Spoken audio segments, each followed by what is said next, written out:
gonna be showing you on how to make a pizza dough. These are the ingredients that we need. 10 cups all-purpose flour, 6 cups warm water, half cup sugar,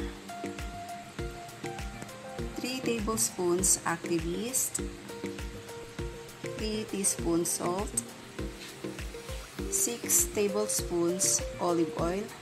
I am using an extra virgin oil, and an extra flour for dusting.